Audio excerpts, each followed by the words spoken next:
तस्मै श्री गुरुवे नमः। श्रीचैतन्यमनोभीष्टं स्थापितं येन भूतले स्वयं रूपः कदा मह्यं ददाति स्वपदान्तिकं। वन्देऽहं श्रीगुरुं श्रीयुतपदकमलं श्रीगुरुं वैष्णवांश्च श्रीरूपं साग्रजातं सगुणगुणान्वितं सजीवं सावधूतं सावधूतं परिजनसहितं कृष्णचैतन्यदेवं श्रीराधा कृष्णपादान् सवल्ललिता श्रीविशाखान्वितांश्च। हे कृष्ण करुणा सिंधु दीनबंधु जगत्पते गोपेश गोपिकान्त राधाकान्त नमोस्तुते। तप्तकाञ्चन गौरांगी राधे वृन्दावनेश्वरी कृष्णभानुसुते देवी प्रणमामि। वाञ्छाकल्पतरुभ्यश्च कृपा सिन्धुभ्येव च पतितानां वैष्णवेभ्यो नमो नमः। जय श्री कृष्ण चैतन्य प्रभु नित्यानंद श्री अद्वैत श्रीवासादि गौरभक्तवृंद। हरे कृष्णा कृष्णा कृष्णा हरे हरे हरे राम राम राम हरे हरे। नमो विष्णुपादाय कृष्णपृष्ठाय भूतले श्रीमते भक्तिवेदांत स्वामिनीति नामिने। नमस्ते सारस्वती देवे गौरवाणी प्रचारिणे निर्विशेष शून्यवादी नास्तिक। गाड़ी चलाना पीछे ठीक है ठीक है।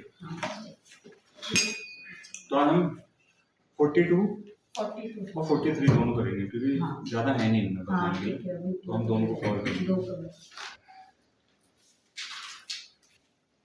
मेरे पीछे दोहराइएगा। दोषेते कुलघनानां वर्ण संकार कारके उत्साहन्ते जाति धर्म कुल धर्म च शाश्वतः। कंटिन्यू आगे दूसरा हो गया। उत्सन्कुल धर्माणां मनुष्यान् उत्सन्कुल धर्माणां मनुष्याणां जनार्दन नरके नियतं वासः ऊपर वासो नरके नियतं वासो भक्ति इति अनुशूषणम्।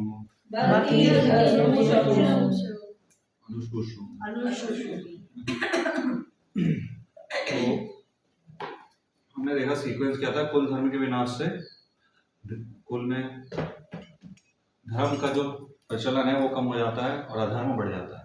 यह धर्म बढ़ने से स्त्रियां और बच्चे दोनों दूषित होते हैं। दूषित होने से आगे चल के जो जनरेशन होगी वर्ण संकट होगी। चार चीजें होगी। वर्ण संकट से क्या होगा? पितरों का पितृ दोष नहीं, मतलब जो तड़पड़ होता है वो बंद हो जाएगा और इस तरीके से क्या होगा? नरकगामी बनेंगे। तो 6 चीजें अर्जुन ने बता दी। अब जो 42वां श्लोक है उसमें बता रहे अर्जुन कि क्या और होगा। 2 चीजें और बता दी कि 2 चीजें बताई।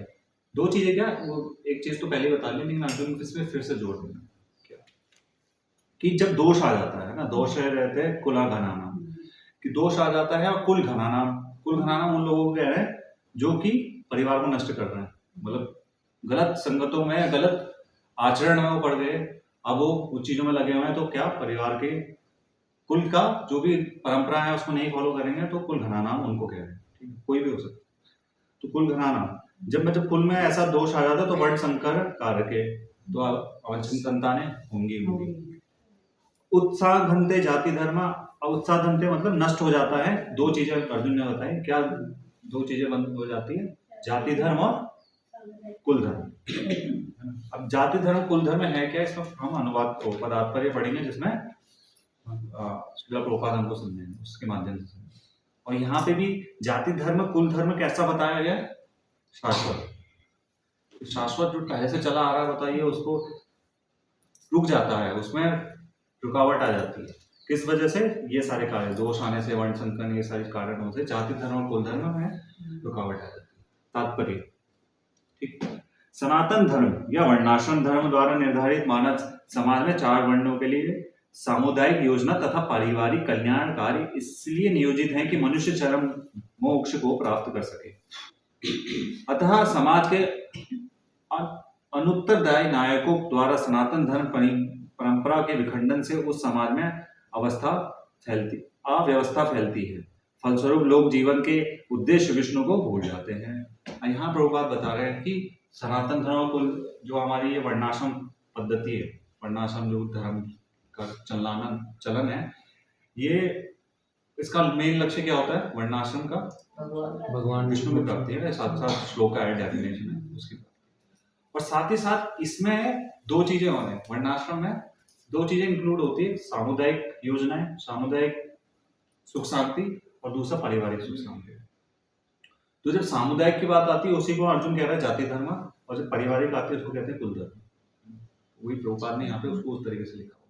जाति धर्म को कहते हैं, जाति धर्म मतलब जो पूरे समुदाय में होता है। जाति धर्म मतलब एक पूरी कम्युनिटी है। जाति जाति में किस तरीके से धर्म फॉलो होंगे, किस तरीके से वहाँ बोलचाल होना चाहिए, आपस में लोग किस तरीके से टॉक करते हैं, कैसा रेस्पेक्ट करते हैं, ये सारा जाति धर्म कहा गया। मतलब समुदाय में रहते हुए किस तरीके से वो धर्म पालन करने चाहिए। तो ये भी नष्ट हो जाता है, और कुल धर्म तो नष्ट होता ही है, क्योंकि अपने परिवार का जब बच्चे समझेंगे नहीं कि हम क्या लीनेज है, कितनी बड़ी लीनेज है, सनातन से आ रहा है, वो समझ ही नहीं पाएंगे। क्योंकि जब संकर्ण हो गया, संकर्ण मतलब मिक्सिंग होगी, हाइब्रिड, तो वो फॉलो नहीं कर पाएंगे, उनको मतलब बेस नहीं मिलता कि क्यों करें, तो वो चीजें नहीं कर पाएंगे। इस वजह से कुल धर्म का भी नाश होगा, और हमारे सामुदायिक है ना, एक परिवार में भी कुछ अच्छे से नहीं चलेगा, और समुदाय में भी नहीं चलेगा। इस तरीके से जो मेन लक्ष्य है कि परिवार में सुख शांति से रहें, समाज में सुख शांति से रहें, और उससे फिर उसका रूल रेगुलेशन फॉलो करके विष्णु को ही प्राप्ति करें, वो सारा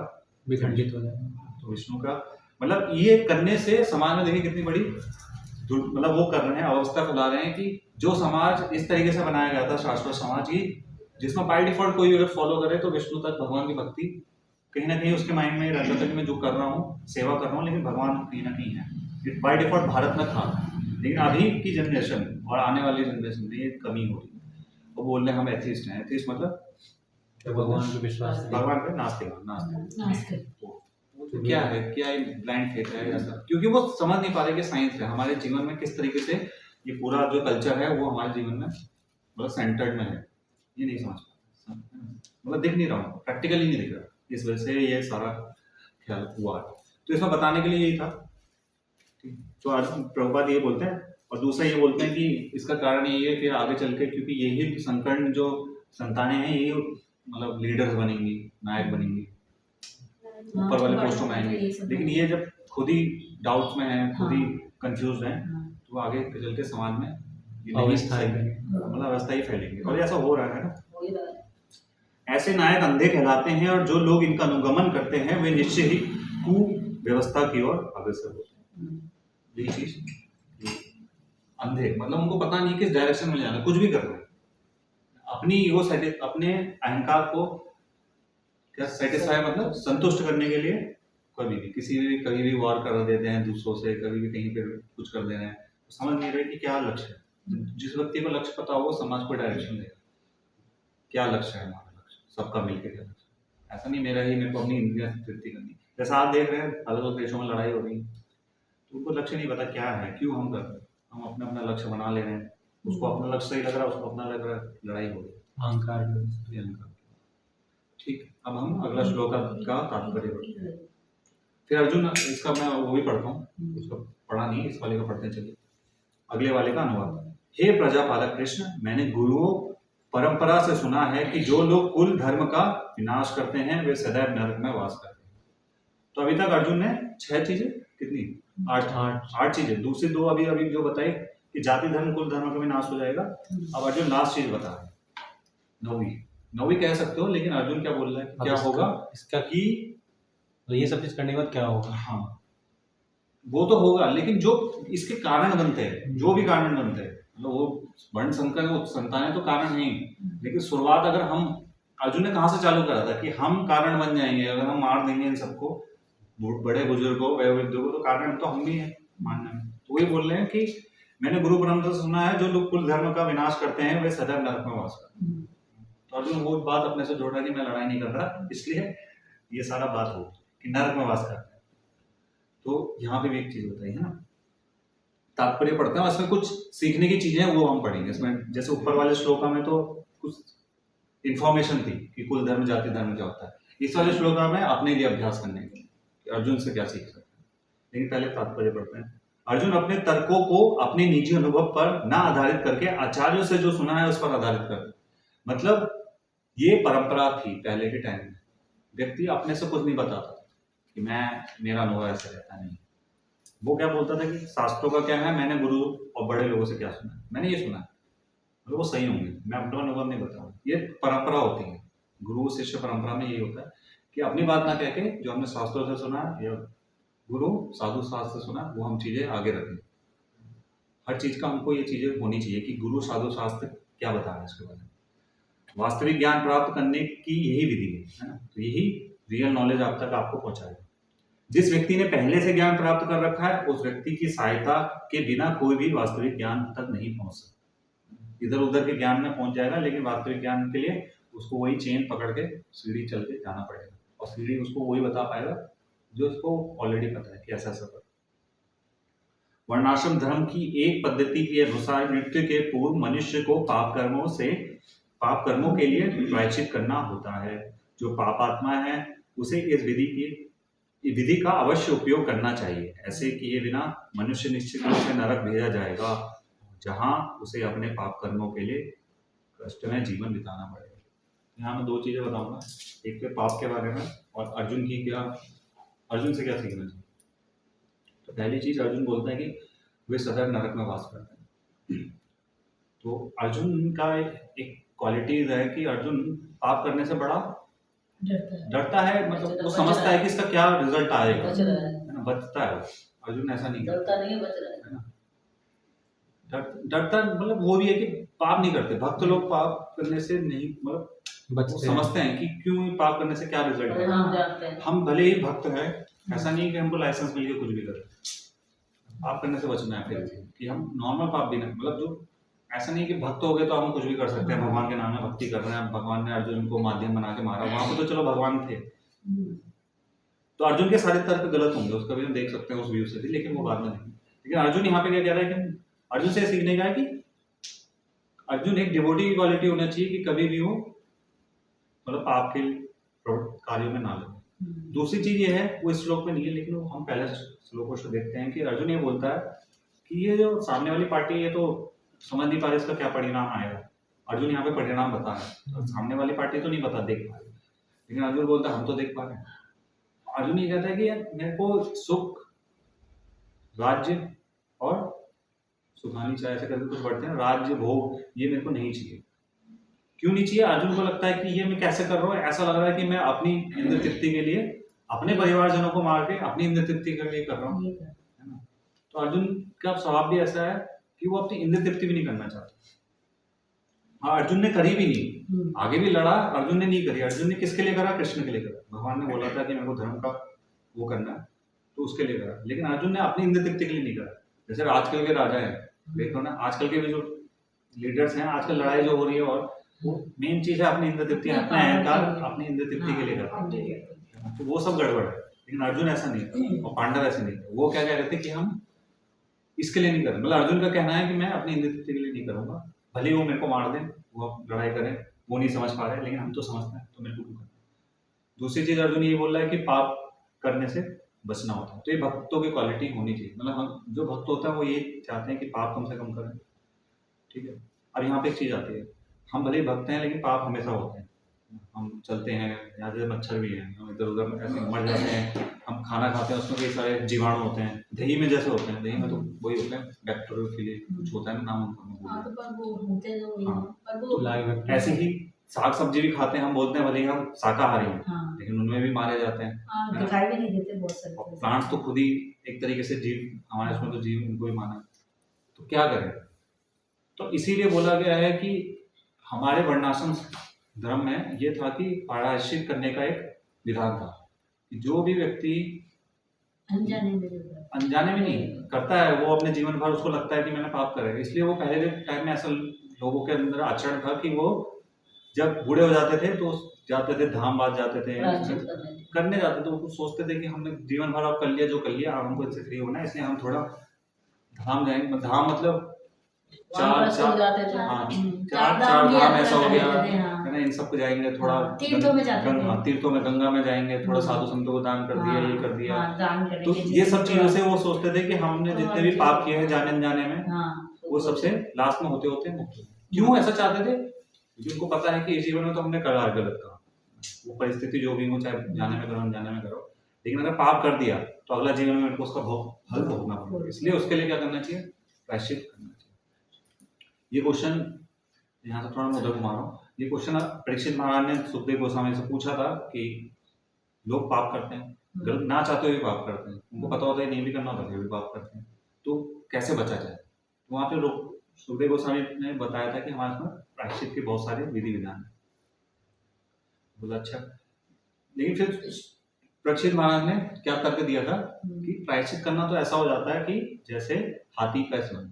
हाथी क्या करता है? जब पानी में जाता है अपने पूरे झुंडे को लेके जाता है। हाथी बच्चे होते हैं, वाइफ होती है, तो वो सबको लेके जाता है, मतलब जो जंगली हाथी है, ऐसे नहीं, यहाँ तो पालतू तो एक ही जंगली हाथी, तो जाता है पानी नदी में जाता है, स्नान करता है, बड़े अच्छे से स्नान करता है। उसका स्नान देखने में ऐसा लगता है बिल्कुल जैसे राजा है, लोग सबको नहलाता है, खुद भी नहाता है स्विमिंग से, है ना, बाई डिफॉल्ट उसके पास शावर है अपना, तो वो बड़े से करता है, बढ़िया से। और जब स्नान करके जैसे ही बाहर आता है फिर क्या करता है? मिट्टी में लौट जाता है। तो वही है कि क्या है उसके अंदर जो गलत कार्य करने की प्रवृत्ति है वो खत्म नहीं होती। भले ही उसने जीवन में पाप किया और उसके पापों से प्रायश्चित कर लिया, उसके दुख नहीं मिलने वाले, अब उसको आगे चल के उसका जो पाप मिलना था उसका कम हो गया, आगे चल के पुण्य की चीजें मिलेंगी, अगला जन्म लिया, लेकिन अगले जन्म में फिर क्या कर रहा हो? पाप कर रहा हो, तो और उसका कर दिया। तो जब उन्होंने सुना अच्छा ये समझता है इतनी बातें, तो उन्होंने फिर आगे बताया कि एक ही चीज है कि जो हमको रियल नॉलेज आती है, जो इसने बोल रहे ना कि वास्तविक ज्ञान, जब वास्तविक ज्ञान हो जाता है, वास्तविक ज्ञान मतलब मैं आत्मा हूँ, भगवान कौन है, मेरे को उनकी भक्ति करनी चाहिए, मतलब भक्ति की बात होगी। जब कृष्ण के बारे में समझ में आ जाता है, अपने बारे में समझ में आ जाता है, तो व्यक्ति पाप करने से बच जाता है।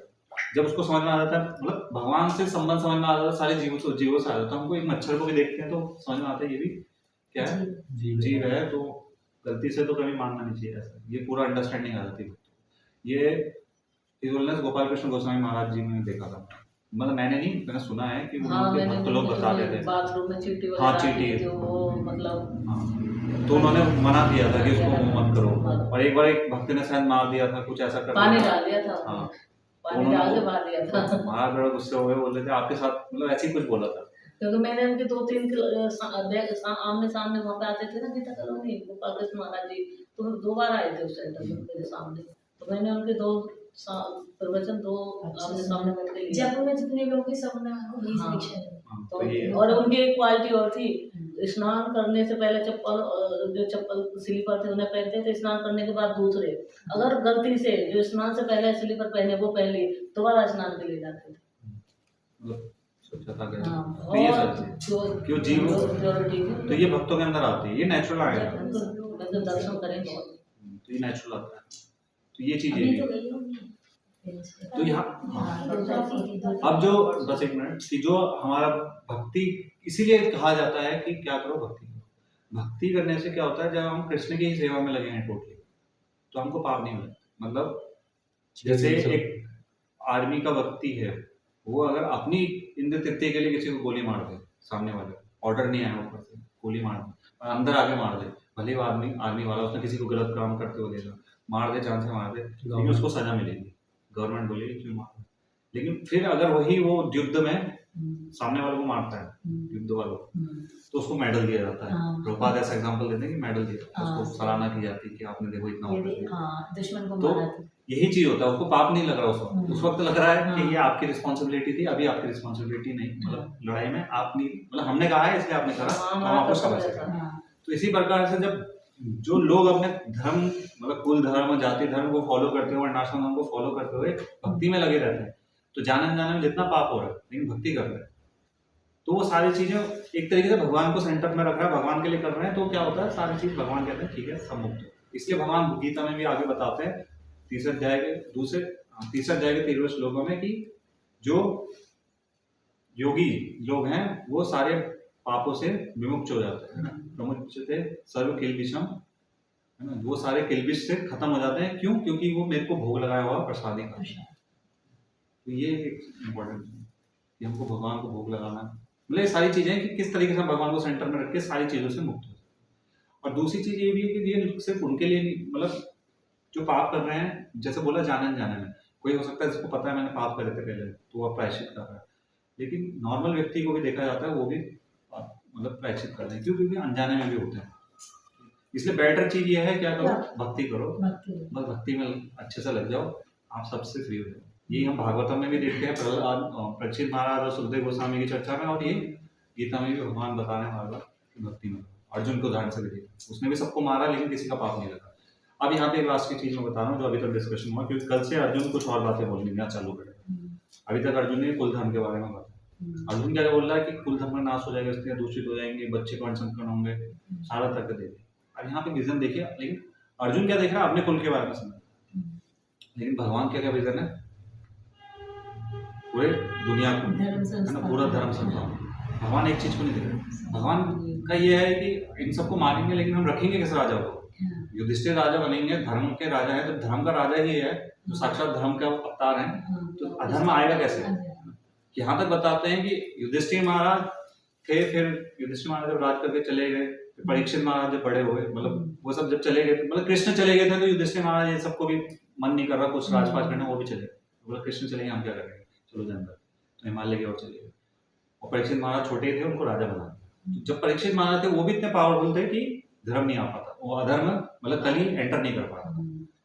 तो ये भी देखिए कि उस टाइम में भी अर्जुन का विजन बस इतना छोटा है कि मैं इस सब चीजों में तो देख रहा हूँ, मेरा कुल ये सब अपनी इंद्र तृप्ति के अनुसार देख रहा है, इसलिए उसको ये सारी चीजें देखी। लेकिन जब राजा ही ऐसा है कि जो धर्म के प्राण है, धर्म को मतलब फॉलो करता है, तो अधर्म बढ़ने ही नहीं देगा समाज में, चाहे स्त्रियों में है, बूढ़ों में है, बच्चों में, वो सारे इस क्वालिटी को बना के रखेगा कि अधर्म बढ़े ही नहीं। तो ये भी चीज है कि अधर्म को आने नहीं, ठीक है। बस यहाँ पे भगवान का नाम लिखा है, हे प्रजापालक कृष्ण, यहाँ पे लिखा है इस तरह जनार्दन, कि आप पूरे जगत का जनार्दन कर रहे हैं, लेकिन हमारे लिए कुछ नहीं कर रहे। अर्जुन का कहने का मतलब ये है। तो ये सारे श्लोकों में जहाँ पे भी भगवान के नाम है, वहाँ पे अर्जुन का यही बात कह रहा है कि आप विष्णुवंशी है, विष्णु वंश में आए हैं, यदु वंश में, लेकिन हमारे वंश का तो नाश हो जाएगा। और इस तरीके से आप पूरे हर जगह का, हर किसी का मतलब पालन कर रहे हैं, लेकिन हमारा पालन भी करिए, इस तरीके का भाव है अर्जुन हर जगह जहाँ पे भी नाम, ठीक है। तो ये यहाँ तक था 9 कारण अर्जुन ने यहाँ तक बताए। ये 9 कारण है कि कुल धर्म से क्या होगा, लेकिन ऐसे ही कुल धर्म एक कारण है, ऐसे ही अर्जुन अभी 4-5 कारण और बताएंगे कि नर्क होगा और भी चीज होगी, वो सारे कारण भी बताएंगे आगे, ठीक है। धन्यवाद आप सभी का। Thank you. हरे कृष्ण।